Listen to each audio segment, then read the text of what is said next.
Shalom, brothers and sisters in Christ. Shalom, Bapak Ibu Saudara yang kasih dalam Tuhan Yesus Kristus. Apa kabar? Shalom. Selamat datang di Sabda Bagi Anda bersama saya, Pendeta Marcel Kanon. Dan sungguh luar biasa kita dapat bertemu bersama-sama untuk lebih lagi mempelajari firman Tuhan dengan temanya bagaimana membangun keintiman dengan Tuhan. Sebetulnya ini sangat sederhana. Ya, kita nggak usah bikin ini menjadi sesuatu yang sulit, yang susah. Tapi kenyataannya di dalam firman Tuhan sungguh luar biasa diberitahukan kepada kami untuk benar-benar memiliki hubungan intim dengan Tuhan. Dan Tuhan itu rindu sekali untuk berfellowship bersama-sama dengan kami semua. Ya, Bapa ingin bisa berbicara kepada Anda dan saya, ya. Tetapi seperti kami sudah pelajari hari Senin dan hari Selasa, lebih dahulu kita harus menyerahkan nyawa kita kepada Tuhan. Kita harus bertobat, bukan berobat, ya, bertobat, ya, benar-benar mengalami pembaharuan di dalam kehidupan kami. Yang lama sudah berlalu, sesungguhnya yang baru sudah datang. Dan kemarin kita mulai berbincang tentang firman Tuhan. Betapa pentingnya firman Tuhan itu. Ya, bahwa kita harus benar-benar menerima firman Tuhan supaya Tuhan Yesus melalui Roh Kudus dapat berbicara kepada Anda dan saya. Nah, hari ini saya ingin membaca firman Tuhan yang diambil dari Matius pasal yang keempat. Ya, Matius pasal yang keempat itu kita harus tahu bahwa apa yang terjadi? Yesus menyerahkan dirinya untuk dibaptis oleh Yohanes Pembaptis. Kemudian ya ada burung turun, ya, dan menetap di atas Tuhan Yesus, dan ada suara yang berkata, inilah anakku, kepadanya yang aku berkenan. Kemudian ya sesudah dia sudah keluar, dia dibawa ke padang gurun. Dan disitulah dia diuji oleh iblis 3 kali. Perhatikan dengan baik-baik. Jangan Anda pikir kalau Anda sudah menyerahkan nyawanya kepada Tuhan dan Anda sudah dibaptis dan sebagainya, Anda sudah memiliki Roh Kudus, Anda tidak pernah akan diuji. Kata siapa? Iblis tidak suka kalau dia dikalahkan oleh manusia. Dengan manusia menyerahkan nyawanya kepada Tuhan. Dia akan berusaha untuk menjatuhkan manusia semaksimum mungkin. Makanya kita dapat belajar daripada Tuhan Yesus Kristus sebagai contoh yang jelas. Nah, saya ingin melihat di dalam Matius pasal yang keempat. Ya, tadi saya sudah bilang, ya, Yesus dicobai oleh iblis. Dan Yesus itu sungguh luar biasa. Ya, kita dapat melihat bagaimana iblis itu berusaha dengan segala macam 1001 cara untuk menghancurkan Tuhan Yesus. Begitu juga untuk menghancurkan Anda dan saya. Maka setiap kali dicobai oleh si iblis ini, Yesus selalu berkata, Matius 4 ayat 4. Tapi Yesus menjawab, ada tertulis, manusia hidup bukan dari roti saja, tetapi dari semua atau setiap firman yang keluar dari mulut Allah. Perhatikan dengan baik-baik. Soalnya kita seringkali merenungkan tentang makan, minum. Ya, tapi ternyata itu bukan sesuatu yang sangat amat penting. Ternyata, ya, bukan saya yang sampaikan, ini firman yang memperkatakan. Manusia, apa yang ditulis tadi? Manusia hidup bukan dari roti saja. Atau untuk Indonesia, dari nasi saja. Ternyata orang Indonesia, dimanapun mereka berada, selalu makan nasi 3 kali. Pagi, siang, sore. Kalau Anda sudah di luar negeri melakukan beda dengan ini, wah keren banget. Keren pisan. orang berkata.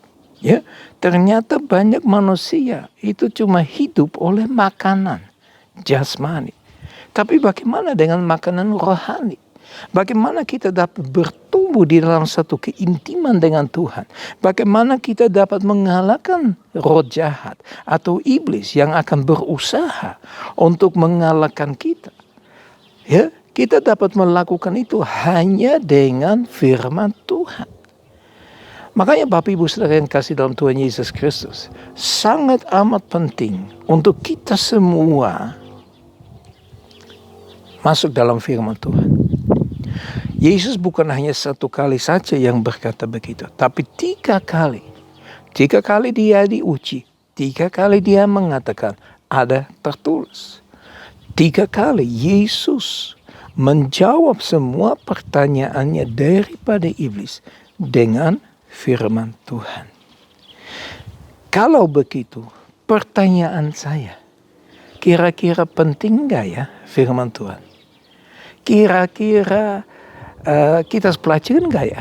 Kira-kira kita harus menyenangkan atau menyukai firman Tuhan itu enggak? Kalau saya bilang, kita perlu sangat amat menyukai firman Tuhan. Supaya firman Tuhan itu yang sudah tertanam di dalam hati kita, kita dapat pakai pada saat iblis berusaha menjatuhkan kita.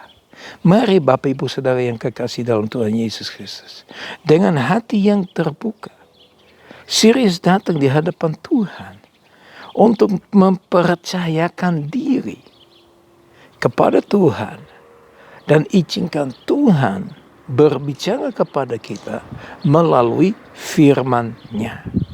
Mari kita memiliki satu kesukaan. Saudara jangan baca terlalu yang sulit-sulit. Ya, oh si A punya anak B, B punya anak C, C punya anak D. Walaupun ada maknanya luar biasa di sana, tapi mungkin lebih baik Anda mulai baca ya di dalam Yohanes, atau Anda mulai baca dari Perjanjian Baru selesai sampai dengan Wahyu kalau bisa. Kalau enggak ya wes Wahyu nanti aja kalau Anda lebih dewasa. Kemudian Mazmur, Amsal, ya mungkin Kejadian, Keluaran. Ya, Anda mulai baca, mulai renungkan, mulai membuat firman Tuhan itu menjadi kesukaan dalam seluruh aspek kehidupannya. Karena Bapak Ibu Saudara yang kekasih dalam Tuhan Yesus Kristus, di dalam firman Tuhan ada jalan supaya kita dapat keluar dari masalah apapun yang kita hadapi. Semua ada jawabannya. Makanya firman Tuhan diberikan untuk kita menyukai, supaya kita dapat berjalan sesuai dengan firman Tuhan, sesuai dengan petunjuk daripada Tuhan. Sungguh Bapak Ibu Saudara yang kasih dalam Tuhan Yesus Kristus, ya kalau Anda belum berusaha, kalau Anda belum coba, saya pesan bagi Anda untuk benar-benar ambil keputusan untuk masuk di dalam seluruh firman Tuhan. Biar firman Tuhan menjadi makanan untuk Anda bertumbuh dalam keintiman dengan Tuhan. Mari kita berdoa. Bapa kami di surga, kami datang di hadapan Engkau Tuhan. Kami suka bersyukur kepada Engkau untuk firman yang kami boleh terima pada hari ini Tuhan. Tuhan, kami berdoa supaya kami benar-benar memiliki keintiman dengan Engkau melalui firman Tuhan. Tuhan, kami berdoa supaya firman-Mu menjadi pelita bagi kaki kami dan terang bagi jalan kami Tuhan. Kami boleh melangkah sesuai dengan rencana dan kehendak-Mu Tuhan. Tuhan, biar firman-Mu menjadi GPS bagi kehidupan kami. Kami boleh mempelajari dari firman-Mu tentang kehidupan yang Engkau berikan kepada kami Tuhan. Kami disadarkan Tuhan supaya seluruh kebenaran-Mu, yaitu firman Engkau, menjadi terang bagi seluruh aspek kehidupan kami Tuhan. Apapun yang kami alami Tuhan, kami boleh mengenal dan mengetahui kebenaran-Mu Tuhan. Kami dapat mengatasi seluruh aspek kehidupan kami melalui firman Tuhan. Tuhan terus bicara ke dalam hati kami masing-masing Tuhan. Supaya kami semakin dibangkitkan. Semakin mengalami Engkau dalam seluruh kehidupan kami. Terima kasih Bapa. Terima kasih untuk pertolongan Engkau berikan kepada kami. Menyertailah kami sisa dari hari ini Tuhan. Biar kami terus mengalami Engkau Tuhan. Terima kasih Bapa. Kau sungguh baik, sangat baik, amat baik buat kami Tuhan. Tuhan tolonglah kami untuk masuk di dalam rencana Engkau. Semakin masuk, semakin mengerti dan mengenali pribadi Engkau Tuhan. Terima kasih Bapa. Dalam nama Tuhan Yesus Kristus kami sudah berdoa. Haleluya. Amin. Sekali lagi Bapak Ibu Saudara yang kasih dalam Tuhan Yesus Kristus. Saya mengharapkan supaya Tuhan benar-benar memberkati engkau. Kiranya berkat dari Allah Bapa kami yang di surga. Kasih di dalam Yesus Kristus. Persekutuan yang manis dengan Roh Kudus. Menyertai kita semua. Mulai saat ini sampai Maranatha Tuhan Yesus datang kembali. Bahkan sampai selama-lamanya. Haleluya. Amin. Sekali lagi, shalom. Sampai ketemu lagi kembali pada hari besok. Kita dapat belajar lebih lagi untuk memiliki hubungan intim dengan Tuhan. Tuhan Yesus memberkati. Sampai besok. Shalom.